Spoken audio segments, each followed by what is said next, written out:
Alright, for today's video, we gotta talk about the most recent leaks for Honkai Star Rail. Cyrene's beta just reached V3, and she's leaked to be HoYoverse's next big Remembrance edition, after Evernight and Hyacine. Imagine a unit who charges everyone's ultimates at once. Sounds insane, right? Well, that's exactly what Cyrene might do. She's a Remembrance Path Ice support, seemingly tailor-made for mono-Remembrance teams, while also giving strong buffs to all Chrysos Heirs teams. But there's a catch. Despite that flashy ultimate battery effect, early impressions say she's not the universal must-pull people hoped for. Let's break down why Cyrene is shaping up to be both strong and frustrating in equal measure. The Remembrance Path, for anyone newer to the game, is a bit of an odd role. All its units have summons, but their actual role on the team varies. They can be main DPS, sustain, or buffer. It's where we find Castoris, Evernight, Aglaya, and Hyacine. Now, Cyrene is meant to be a remembrance buffer. Her entire gameplay loop is built around building up her special ultimate bar, similar to Acheron's or Fake Xiao's. Every time she uses her skill, she adds 3 stacks to it. Once that bar reaches 24 stacks, she can use her ultimate. She gets a small head start on stacks for each Chrysos heir on the team, up to 6 if all her teammates are heirs. Also, both allies and Memo Sprite's attacks give Cyrene 1 stack each time they hit, but allies can only give her 1 stack each in between Cyrene's turns.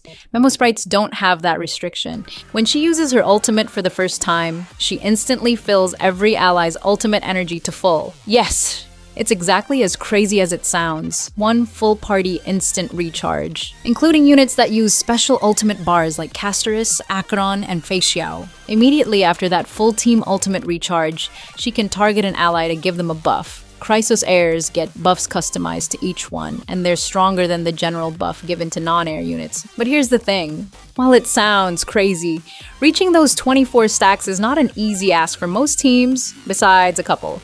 And that's what's making the community scratch their heads. Let's summarize the leaked numbers and effects. Basic attack, just a plain ice attack. Scaling on Cyrene's HP, generating 1 stack for herself. Skill, attacks every enemy on the field and generates 3 ultimate stacks. No skill point refund, which was the norm for other HP scaling remembrance units or ally buff. Her main job is just spamming this every turn to charge her ultimate, making her skill point negative. Ultimate, once she hits 24 stacks, she triggers her ultimate, instantly refilling all allies' ultimates, allowing her to buff up to 2 allies at that time. Subsequent ultimates take only 12 stacks, but won't give the team-wide ultimate refill. That's a once per battle effect. Alongside that, her kit includes a true damage buff for the whole team, similar to the one RMC has, but team-wide, and team damage amp scaling with her own speed. Her gameplay looks simple on paper, but it also means she's doing almost nothing during the ramp-up to her first ultimate. Think of her as a walking energy battery, with a long charge time. You don't bring Cyrene for any team, only the ones that can enable her ultimate without taking too many cycles. At first glance, Cyrene is meant for Castoris or Evernight as main DPS, both currently part of the strongest comps in the game. Her full intended synergy seems to be Castoris, Evernight, Hyacine, and Cyrene, completing the Mono Remembrance team.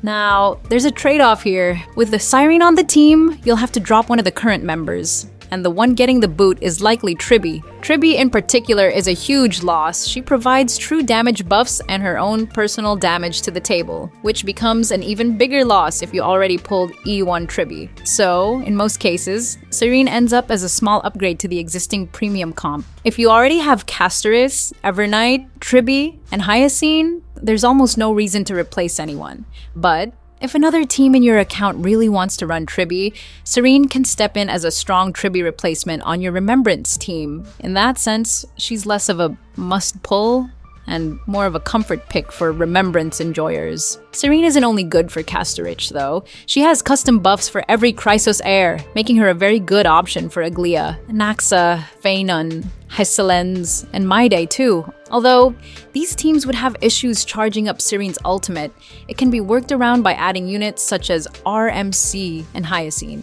This creates a new problem though. If you already invested in other units for those characters, like Sunday for Feinon or Aglaya, he'd have to get benched to make room for Cyrene and her teammates. All of this while being a side grade and even a small downgrade in some cases to their current best-in-slot teams. Another issue most teams, except Castorich and Aglia, will run into is skill point management. Cyrene wants to skill every turn, and that can quickly become a problem for teams that don't already have a very good skill point economy. Her signature light cone is reportedly focused on giving her more speed, which is very good for her, since you want to run her at least on 180 speed. It also gives a vulnerability debuff to enemies and a crit damage buff to allies. Sounds solid until you realize her free alternative from the Herta shop does a very similar job, with speed and damage percent buffs, just with slightly lower numbers. The problem? The vulnerability and crit damage activation conditions are kind of awkward in some setups, having to wait until Cyrene's second ultimate to fully use them. The team that gets the bad end of the stick here is Feinon, where Cyrene wouldn't ever get to use those additional ultimates, making her signature effectively only a speed stat stick. So if you're F2P or low spender, don't stress it. The free-to-play Herta shop light cone will absolutely be enough. As for build priorities, she'll want speed. Aim for at least 180 to fully enable one of her traces, or 200 to get 3 actions during her first turn. HP, her personal damage scales with it, and her Memo Sprite copies Cyrene's HP value, making her good for Castoris' new bud generation. Cyrene's Eidolons are already getting mixed reactions. Here's the rundown. E1 gives her extra damage on ultimate and additional stacks. Pretty underwhelming for a support, and the extra stacks don't help her ramp up in any way, since she only gets them after her first ultimate. E2. This one's big! It makes her start with 12 stacks already built. That means her initial ramp up gets a big boost.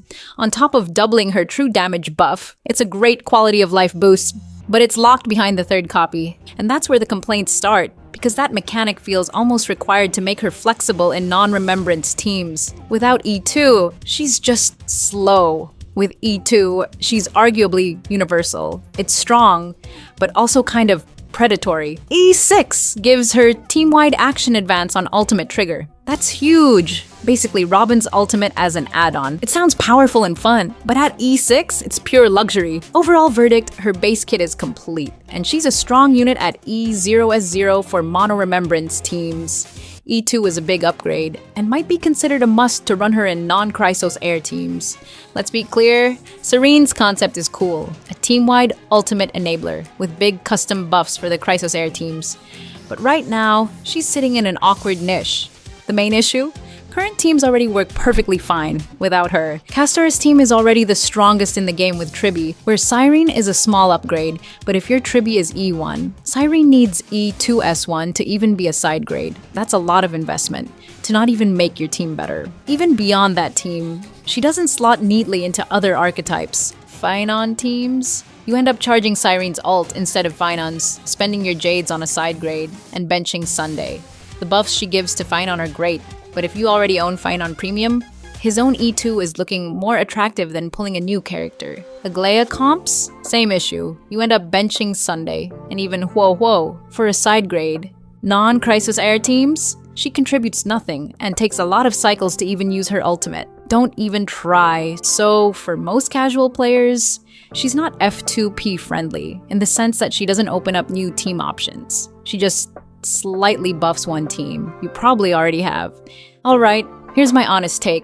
Cyrene looks fun, her animations and theme are gorgeous. Fine on tier, and charging her ult just as the first cycle ends is absolute dopamine fuel. From a meta perspective, she's shaping up as a side pulse at best. If you're F2P or light spender, skip her. She doesn't break any comps, and her biggest quality of life feature, the faster ultimate ramp up, is locked behind E2. Her light cone isn't essential, and even her signature's conditions can be annoying in off-synergy setups. The elephant in the room is that Cyrene is a unit meant for the Chrysos heirs, and with the rampant power creep that Honkai Star Rail is known for, as we leave Amphorius and go into Eidostar for 4.x, Cyrene might become a relic of the past. Quickly. That said, if you love Castoris or main DPS Evernight and want to keep running her into 4.x while Tribi goes off to help another team, go for her E0S0 or E0S1 and call it a day. But for everyone else, save your stellar Jades. She's niche, not meta-defining. Everything here is from beta leaks and subject to change. Numbers, timings, even the way her stacks work could shift before release. Anyway, that's my breakdown of the Cyrene leaks. If you found this helpful, drop a like, subscribe, and tell me in the comments, are you pulling for Cyrene? What team are you running her with? See you next patch!